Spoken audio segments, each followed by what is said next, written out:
Welcome back everybody. Jumpa lagi saudara semuanya. Dalam video akhir tahun ini saudara, tinggal beberapa jam lagi kita akan mengakhiri tahun 2021. Kita akan kembali berjumpa dengan tahun baru 2022, tahun macan air. Nah, biasanya setiap tutup tahun, akhir tahun selalu ada prediksi-prediksi proyeksi ekonomi negara tersebut di tahun depan. Dari sebelum akhir tahun sudah banyak prediksi-prediksi dari para ekonom ya, daripada yang saya cermati adalah salah satu prediksi dari Gubernur Bank Indonesia ya, Peri Wardijo. Beliau mengatakan ekonomi Indonesia proyeksi pertumbuhannya akan mencapai 4,7%, bahkan sampai 5,5% di tahun 2022. Ya, bensinnya apa katanya ada harga komoditas naik, ekspor akan tinggi, permintaan yang cukup tinggi di ekspor, itu membuat current account-nya devisa yang banyak ya, ada banyak sekali ada berproduksi, maka ekonomi kita akan tumbuh ya. Beliau juga mengatakan bahwa ada pembangunan MRT, ada segala macam, ada proyek-proyek pemerintah ya, dan juga sektor swasta akan bertumbuh gara-gara naiknya harga komoditas. Jadi dia memprediksi ya, meyakini bahwa pada tahun 2022 nanti pertumbuhan ekonomi Indonesia itu bisa mencapai dari 4,7% sampai 5,5%. Nah, di sini saya akan memberikan proyeksi. Saya meyakini bahwa tahun 2022 saya bertolak belakang dengan prediksinya dari Pak Gubernur Bank Indonesia Peri Wardijo. Ekonomi Indonesia akan tumbuh di bawah 4%. Jadi tidak akan ada pertumbuhan yang signifikan, yang tidak. Di tahun 2022 ekonomi Indonesia akan sangat melambat. Jadi maksimal itu hanya 4%, bahkan di bawah 4%. Ekonomi Indonesia akan melambat karena kondisi global yang tidak menentu di tahun 2022 tahun depan. Itu sangat berpengaruh dengan kondisi ekonomi Indonesia. Nah, itu bisa kita lihat dari data-data indikator ekonomi yang dikeluarkan dari Biro Pusat Statistik, lembaga riset ya, yang dari Indonesia yang memang mendata angka-angka inflasi itu ya. Biro Pusat Statistik itu untuk inflasi inti itu baru dikeluarkan, baru dirilis itu pada tahun 2004, khusus untuk inflasi inti.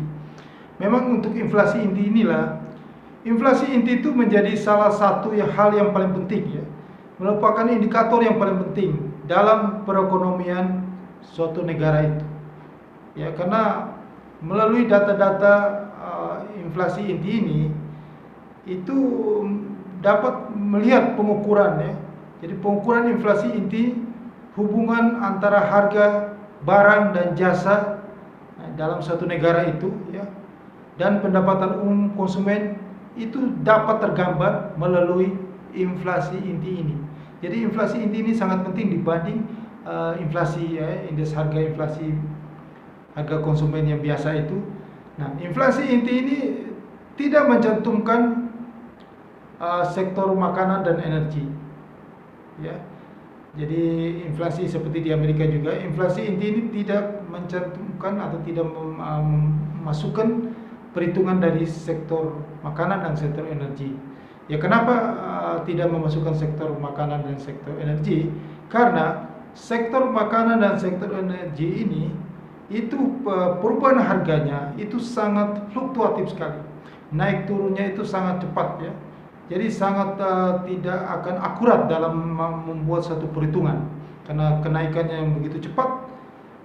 Dan juga sektor makanan dan sektor energi ini juga ada punya kesinambungan, ada paralel. Jadi jika sektor energi, sektor makanan dan energi, jadi kalau jika sektor energi ini naik, maka otomatis sektor makanan ini juga naik karena ada hubungannya yaitu mengenai peralatan untuk sektor makanan ya, untuk membuat makanan itu semuanya menggunakan energi. dan juga untuk distribusi makanan itu juga menggunakan energi. Jadi ada hubungannya. Keduanya ini hampir sama berhubungan. Energi naik, makanan naik.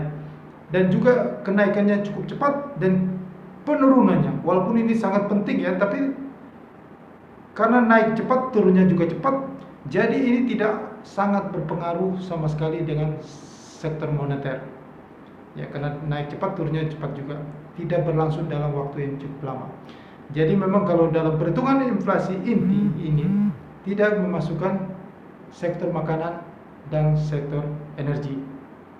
Oke, nah itu. Jadi inflasi inti ini benar-benar menggambarkan suatu ekonomi negara, pengukuran inflasi yang benar dalam ekonomi negara tersebut. Karena dia ada selain barang dan jasa juga ada pendapatan konsumen juga tergambar dalam inflasi inti ini. Nah, yang dimaksud itu yaitu ketika harga barang dan jasa itu meningkat dari waktu ke waktu tanpa diimbangi dengan peningkatan pendapatan konsumen. Nah, ini menunjukkan bahwa konsumen itu mempunyai daya beli yang lebih lemah ya. Jadi kalau harga ada meningkat dari waktu ke waktu tanpa diimbangi dengan peningkatan pendapatan konsumen, itu menunjukkan bahwa konsumen mempunyai daya beli yang lemah karena nilai uang yang dimilikinya itu lebih rendah dari nilai barang dan jasa tersebut. Nah, disinilah ekonomi mengalami perlambatan.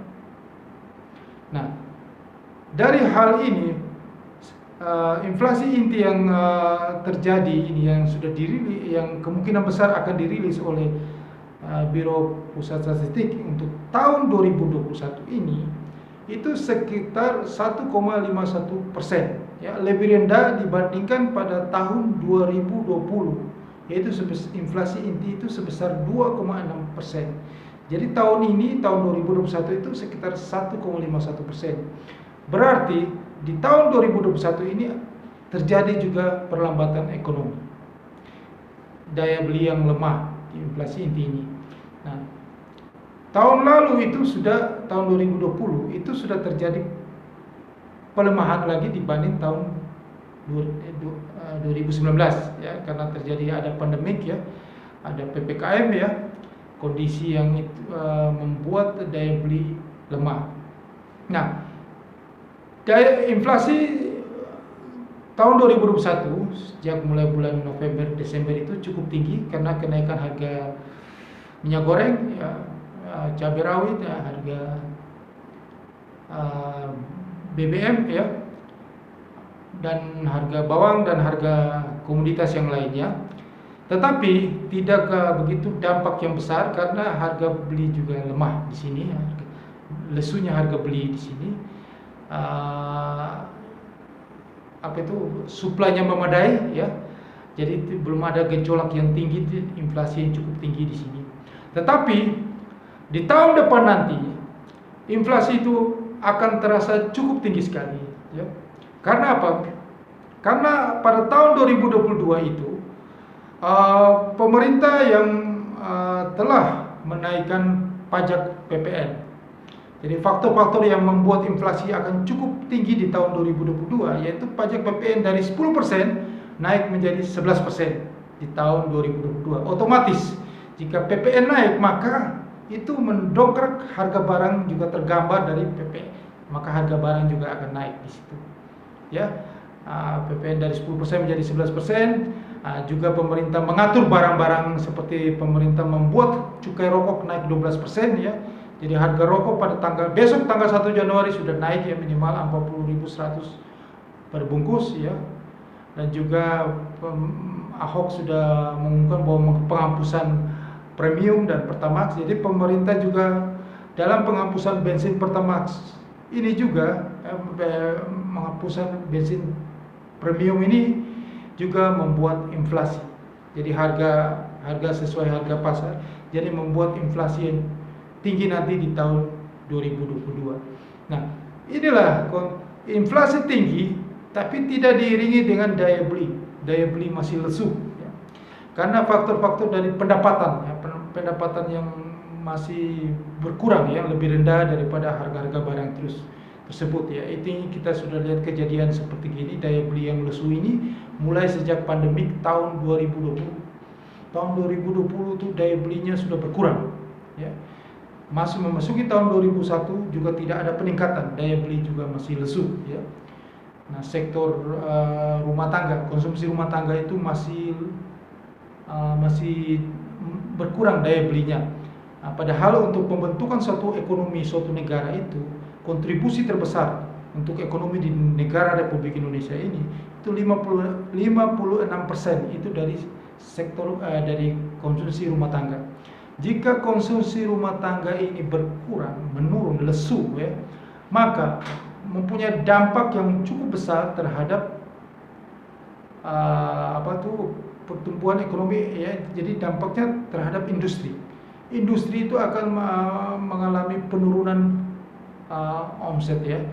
Karena daya belinya berkurang di rumah tangga, maka pendapatan juga berkurang bagi industri, maka akan terjadi dampaknya akan terjadi PHK. Karena industri akan mengalami penurunan, maka daripada rugi mereka PHK, ya. PHK itu punya dampak juga dari penurunan pendapatan, dan inilah berlanjut terus, maka semakin juga ekonomi semakin berkurang. Ya, Anda bisa lihat semakin terpuruk, ya. Anda bisa lihat sekarang banyak rekan-rekan saya mengatakan bahwa nilai penjualannya menurun, ya. Banyak perusahaan yang mengalami, ya, sudah banyak kali perusahaan yang sudah PHK, ya, sebenarnya sudah mengalami gulung tikar, ya. Tetapi berita-berita ini tidak diekspos, ya, di publik, ya. Pemerintah pejabat selalu memberitakan berita-berita yang positif, yang bagus, seperti Gubernur Peri Wardio, Gubernur Bank Indonesia, mengatakan optimisme di tahun 2022, ya, enggak apa-apa, ekonomi akan sampai 5,5%, ya. Tapi pada kenyataan di lapangannya, daya beli itu lesu, ya. Banyak perusahaan yang sudah hampir mau bangkrut, ya. Kalau perusahaan mau bangkrut, PHK karyawan, maka itu memperburuk konsumsi rumah tangga, daya beli semakin berkurang lagi, pendapatan menurun, ekonomi semakin lesu. Maka saya memprediksi tahun depan semakin lagi tidak ada peningkatan, tidak ada melonjak sampai 5,5%. Ini hal yang sangat tidak masuk akal yang diungkapkan oleh Gubernur Bank Indonesia. Terlalu optimisme yang berlebihan, ya. Ekonomi Indonesia diprediksi tahun depan hanya di bawah 4% pertumbuhan. 4% itu sudah sangat-sangat luar biasa, bahkan di bawah 4%. Tidak ada yang seperti 4,7 sampai 5,5% itu. Karena kondisi global juga tidak mendukung, ya. Walaupun ada kenaikan harga komoditas dunia barang. Tetapi Anda harus tahu juga bahwa dengan kondisi tapering off, dan bulan Maret sudah The Fed sudah menyatakan selesai itu tapering off, dan dia akan menaikkan suku bunga. Jika The Fed menaikkan suku bunga, maka arus modal ini, capital outflow itu akan kembali, ya, kembali ke Amerika, karena pasti ada kontraksi. Yang saya selalu katakan di video-video saya sebelumnya, bahwa market crash, the biggest market crash in the world hits Maret 2022, itu akan terjadi di bulan Maret 2022 setelah The Fed menaikkan suku bunga pertama kali 0,25 basis point, dan itu bursa saham dunia itu akan, bursa keuangan dunia akan crash. Nah, di situ kalau bursa saham dunia crash, Indonesia juga akan mengalami dampaknya, akan juga crash, maka ekonomi kita turun, lemah. Nah, sepanjang tahun 2020 dan 2021, perusahaan-perusahaan itu, ya, ini kita bukan bicara tentang perusahaan yang berbasis ekspor. Perusahaan-perusahaan itu mengalami penurunan permintaan barang dan jasa, ya. Otomatis omsetnya berkurang. Omset yang berkurang itu PHK itu di depan mata. Jika PHK di depan mata, maka daya beli semakin terpuruk. Dan juga ada yang seperti yang saya sudah di video saya sebelumnya tentang Anies Effect itu juga. Nah, Gubernur Anies, Gubernur DKI telah menaikkan UMP Provinsi DKI 4,6 juta sekian itu pada bulan Januari 2022 ini. Itu akan punya dampak juga ke seluruh Indonesia. Anies Effect ini akan membuat bulan Januari, Februari itu akan ada gelombang demo besar-besaran menuntut juga gubernurnya untuk menaikkan UMP sama seperti yang dilakukan oleh Gubernur Anies Baswedan. Nah, inilah itu, kalau sampai itu terjadi juga, itu mempunyai dampak juga di industri. Akan terjadi stop produksi atau perlambatan produksi di sini, akan mengganggu produksi di sini. Nah, mengganggu produksi sini, ya daya beli sudah lemah, produksinya terganggu, ya. Kalau produksi terganggu, maka suplai barang itu terganggu, maka harga akan semakin melambung. Harga melambung, daya beli tidak ada. Nah, ini kondisi yang akan parah yang akan terjadi nanti di tahun 2022 tahun depan. Jadi kalau tahun depan itu tidak ada proyeksi ekonomi bertumbuh sampai di atas 4%, di bawah 4%. Ya, ini yang saya mau beritahukan kepada Anda semuanya. Ini yang kita bicara apa adanya, ya, bukan kita bicara yang manis-manis. Yang ke depannya buktinya aja daya beli lesu dari 2022 dan 2021. Bagaimana dalam berapa bulan ini tahun depan terus melonjak daya belinya, sedangkan di dunia aja tidak mendukung. Kondisi Cina juga terseok-seok. Ya, belum tentu dengan harga komoditas yang naik tinggi ada permintaan yang tinggi dari China atau dari Amerika, itu belum tentu. Jangan Anda terlalu yakin, ya, bahwa kondisi Anda belum lihat bahwa tahun depan dengan kenaikan suku bunga The Fed, Bank Sentral Amerika, maka ada kontraksi, market akan crash. Market akan crash itu ada perlambatan ekonomi global.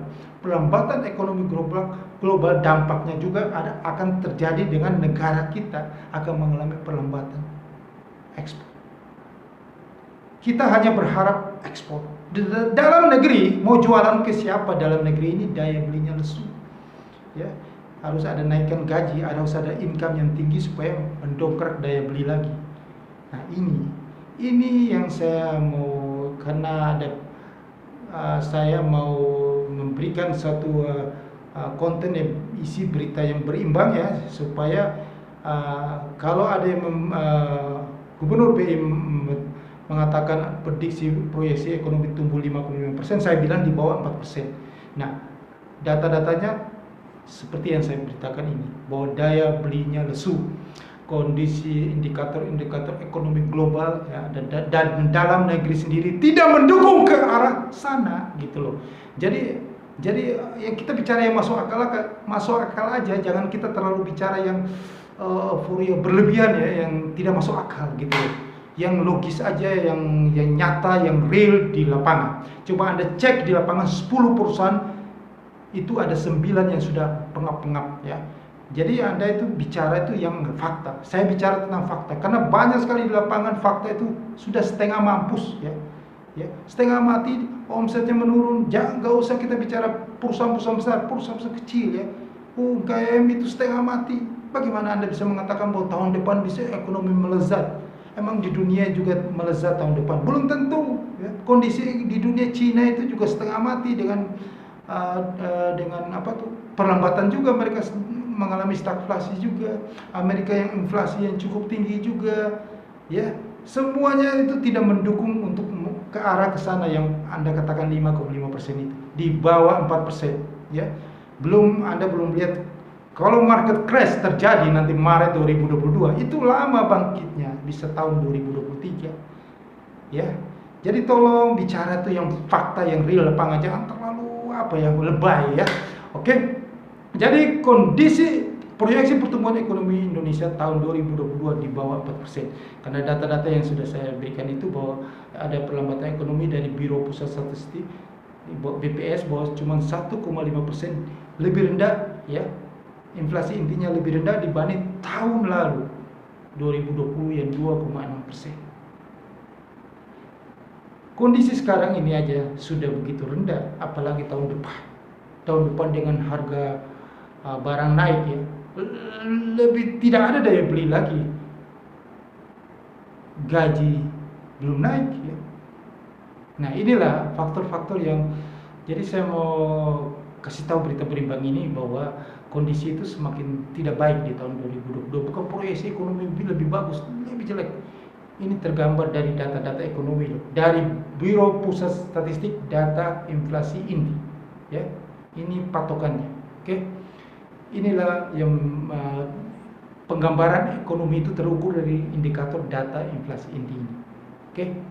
Nah, untuk tahun 2022 ya Anda boleh sekarang Anda karena kondisi yang tidak menentu ya, global ya, bukan hanya di Indonesia ya. Walaupun ada tapering off, tetapi harga emas tetap naik. Ya, hari sudah mulai mendongkrak, sudah 1.800 sekian ya. Saya katakan harga emas dunia akan naik. Imlek, habis Imlek ya, atau menjelang Imlek itu sudah mencapai level 2125 per troy ounce.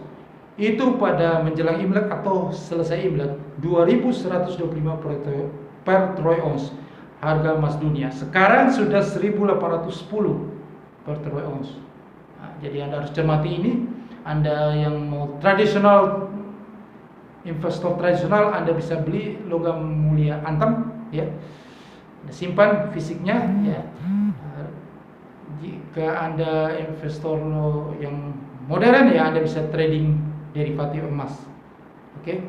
Sekian informasi saya, yang semoga informasi ekonomi dan bisnis ya ini bermanfaat bagi Anda ya. Anda bisa mendapatkan sesuatu dari sini dan berguna bagi langkah Anda selanjutnya dalam investasi. Oke. Jangan lupa sebelum akhiri video ini Anda tolong subscribe channel YouTube ini di bawah ini. Ya, subscribe kan gratis ya.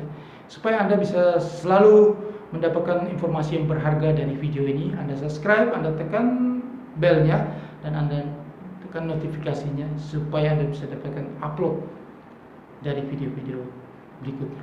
Terima kasih, sukses untuk Anda.